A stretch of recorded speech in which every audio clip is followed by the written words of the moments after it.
Hello friend, welcome back to my YouTube channel study material. Friend, आज हम start करने वाले हैं क्लास 10 यूनिट नंबर 14 जिसका नाम है स्टैटिक्स। ठीक है, आज हम स्टैटिक्स के अंदर स्टार्ट करने वाले हैं टॉपिक जिसका नाम है मीन। ठीक है, मीन के अंदर हम मेथड सेकंड निकालने वाले हैं। पहले वाली वीडियो में हमने निकाला था मेथड फर्स्ट। जिसने वो वाली वीडियो नहीं देखी है, डिस्क्रिप्शन में जाइए और आपको लिंक मिल जाएगा, उसके ऊपर क्लिक कीजिए और देखिए हमने मेथड फर्स्ट जिसका नाम था डायरेक्ट मेथड, वो हमने किस तरह से निकाला था। तो आज हम निकालने वाले हैं उसी मीन का ही सेकंड मेथड है। मतलब मीन के 3 मेथड है और पहला मेथड हमने कर लिया पहली वाली वीडियो में। आज हम निकालने वाले दूसरे मेथड जिसका नाम है एज्यूम्ड मीन मेथड। ठीक है, वीडियो को स्टार्ट करने से पहले हमारे चैनल को सब्सक्राइब कर दीजिए, बेल आइकन को ऑल पर सेट कर दीजिए ताकि मैं जितनी भी वीडियो बनाऊं उनकी नोटिफिकेशन आप तक आराम के साथ पहुंच सके। ठीक है, चलो करते हैं इसी बात से वीडियो को स्टार्ट। हमारे पास मीन की डेफिनेशन ये पहले वाली वीडियो में भी वही लिखाई थी मैंने, वही सेम है। It is the sum of the value of all the observation divided by the total number of observation. मतलब जितने भी ऑब्जर्वेशन है उनका सम करना है, डिवाइड करना है हमने टोटल नंबर ऑफ ऑब्जर्वेशन हमारे पास कितनी है। ठीक है, तो हमारे पास mean of for group data के लिए हमारे मीन किस तरह से निकाला जाता है।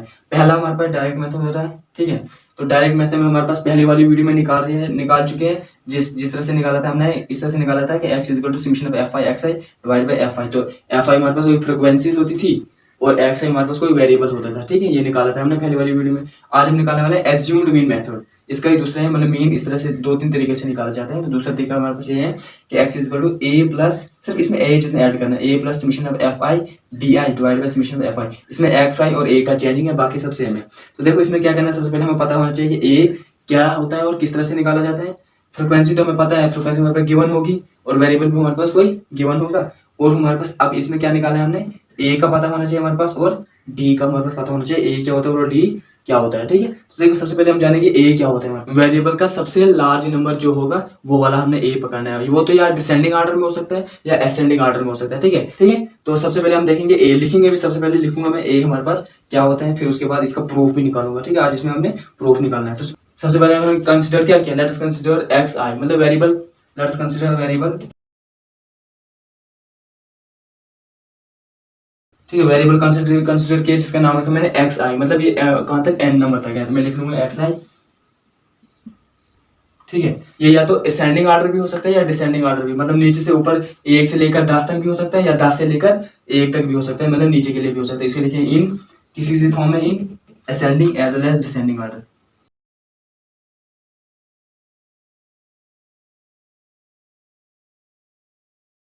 क्या हो सकता है, असेंडिंग ऑर्डर भी हो सकता है और डिसेंडिंग ऑर्डर हो सकता है। और इसमें हमारे पास सबसे मिडिल वाला नंबर पकड़ना है, वेरिएबल के अंदर मिडिल वाला नंबर पकड़ना है, जो क्या होगा, लार्ज वैल्यू होगा, मतलब सबसे लार्ज वैल्यू होगी। वो वाली जो वैल्यू पकड़ोगे उसको हमने मानना है a। ठीक है, मैं लिखूंगा जैसे देन मिडिल मोस्ट। ज्यादातर हमने सिर्फ बीच वाली टर्म दी, मतलब अगर हमारे पास 10 टर्म होंगे, 10 में से मतलब 11 टर्म होंगे, 11 में से मतलब 5 उस साइड 5 इस साइड और सेंटर वाली टर्म हमने पकड़ना है। ठीक है, मिडिल मोस्ट जो कि हमारे पास होनी चाहिए लार्ज वैल्यू होनी चाहिए। लार्ज वैल्यू जो हमने क्या माना, ए माना, एज एज्यूम्ड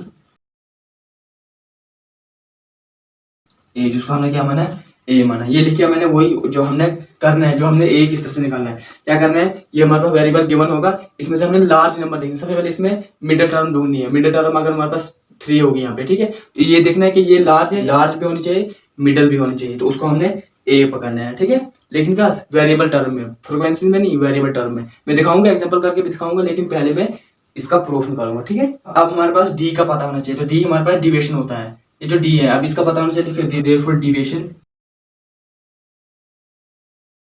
डी आई। ठीक है, ये हमारे पास डी आई, ये माना हमारे पास, ये इस तरह से निकालना होता है कि हमारे पास जो ए एज्यूम किया लार्ज नंबर और जो वेरिएबल, हर एक वो जो लार्ज नंबर होगा ना, अगर हमारे पास जैसे x3 है, ये हमारे पास क्या था, लार्ज नंबर था। ठीक है,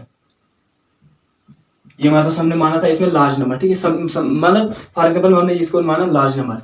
अब ये हमने इसके साथ भी माइनस करना है, इसके साथ भी माइनस करना है, खुद के साथ भी माइनस करना है और आगे भी माइनस करते रहना है। मतलब हर एक टर्म के साथ माइनस, खुद मतलब इसी वेरिएबल के साथ माइनस करना है। जैसे x1 यहाँ पे है, x1 माइनस x3 की, x3 हमारे पास लार्ज ऑलरेडी है, एक ये निकलेगा, फिर दूसरा x2 माइनस x3, फिर तीसरा x3 माइनस x3, फिर इस तरह से डैश कहाँ तक, xi माइनस x3। मतलब ये जो लार्ज नंबर, वो वाले जो लार्ज नंबर आप मानोगे ना, उसको हर एक टर्म के साथ हमने क्या करना है, माइनस करते रहे, और आंसर हमारे पास ऑलरेडी कुछ ना कुछ आएगा। ठीक है, तो हमारे पास यहाँ पे अगर 2 होगा तो 2 माइनस 1 होगा तो हमारे पास 1 आएगा।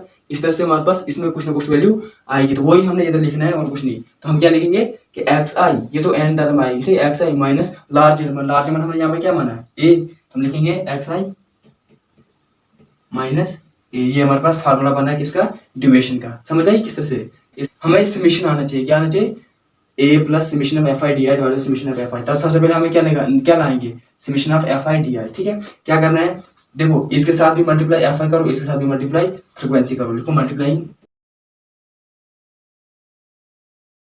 एफ आई से इसको मल्टीप्लाई दोनों बोथ साइड करो, ठीक है, करो, ये बन जाएगा हमारे पास एफ आई, इधर कर लेता हूँ मैं, ठीक है, ये बन जाएगा हमारे पास एफ आई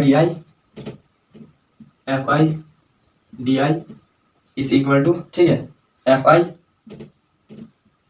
दोनों के साथ करना, एक्स आई माइनस ए के साथ करना, ठीक है, एक्स आई माइनस ए, इस तरह से बन जाएगा, क्योंकि जब मल्टीप्लाई करोगे इसके साथ भी मल्टीप्लाई, इसके साथ भी मल्टीप्लाई। अब हमें क्या आना चाहिए, summation of f i d आई, तो हमारे पास क्या आना चाहिए, summation of f i d आई, तो इसके साथ क्या करना पड़ेगा, मल्टीप्लाई, समीशन करो मल्टीप्लाइंग और मल्टीप्लाइंग बाई, अब समीशन से करो, ठीक है, बोथ साइड इसके साथ भी मल्टीप्लाई समीशन करो, इसके साथ भी मल्टीप्लाई समीशन करो, तो लिखो समीशन ऑफ एफ आई, क्योंकि हमें चाहिए क्या था, summation of f i D, इसलिए हमें कोशिश खुद करनी है कि मतलब हमें ये आना चाहिए, ठीक है, इसलिए ला रहे हैं, इक्वल इसके साथ भी समीशन होगा, summation of f i x i minus a as it जाएगा। देखो आप क्या करना है, इसमें कुछ नहीं करना है, ये इसके साथ भी मल्टीप्लाई करो, इसके साथ भी मल्टीप्लाई खोल दो बस, बाकी कुछ नहीं, इसको एज लिखो, summation of f i d i is equal to, ये इसके साथ भी मल्टीप्लाई हो जाएगा, इसके साथ दोनों के साथ मल्टीप्लाई हो जाएगा, ये बनेगा summation of f i x i minus summation of f आई और ए, ठीक है, यही बनेगा ना, जब इसके साथ मल्टीप्लाई करोगे दोनों के साथ इस तरह से बनेगा, ठीक है। अब एक हमारे पास हमें कांस्टेंट, इसको पीछे ले जाओ, बाकी इसके साथ मल्टीप्लाई पीछे कर दो, बाकी कुछ नहीं, ये बनेगा इसको as summation of f i d i is equal to summation of f i x, क्योंकि इसके साथ देखो इसमें एन टर्म तक हो गए थे, लेकिन ये एक ही है तो कांस्टेंट है, तो इसको बाहर ले जाओ ए और समीशन ऑफ एफ आई, क्योंकि देखो इसमें आई अगर 1 से लेकर कहाँ तक इन्फिनिटी तक डाल दे जाओगे तो वैल्यू आएगी ना कुछ, लेकिन ये एक पता होगा हमें, एक कंटिन्यू है, तो ये हमारे पास पीछे लाओ, क्योंकि ऑलरेडी एक के साथ मल्टीप्लाई, फिर बार बार किसके साथ करेंगे, किसके साथ करेंगे, ठीक है, क्योंकि एक ही के साथ रखेंगे और फिर उसको आगे मल्टीप्लाई करते रहेंगे, ठीक है। ठीक, अब क्या करना है हमने, अब हमें ए आना चाहिए, क्या आना चाहिए, ए जितना आना चाहिए, ठीक है, इस ए को हमें क्या करना है, summation of f i d I, F I आपको हटाना पड़ेगा, तो करो, अगर इसको डिवाइड करेंगे, ठीक है, dividing by summation of f i, तो वो कैंसिल हो जाएगा, मतलब 1 बचेगा, लिखो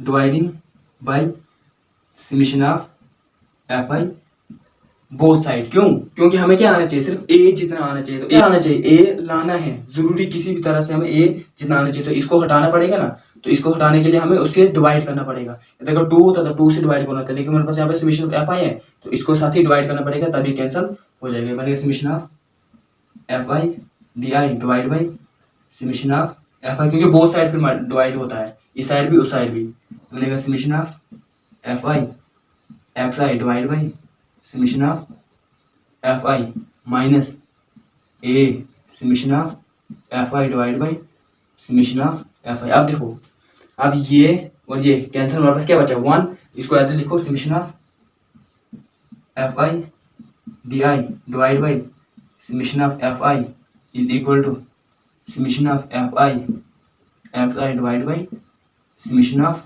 एफ आई माइनस ए, यही बनेगा, क्योंकि यहाँ पे 1 बचेगा, 1 से मल्टीप्लाई करो, यही आ जाता है।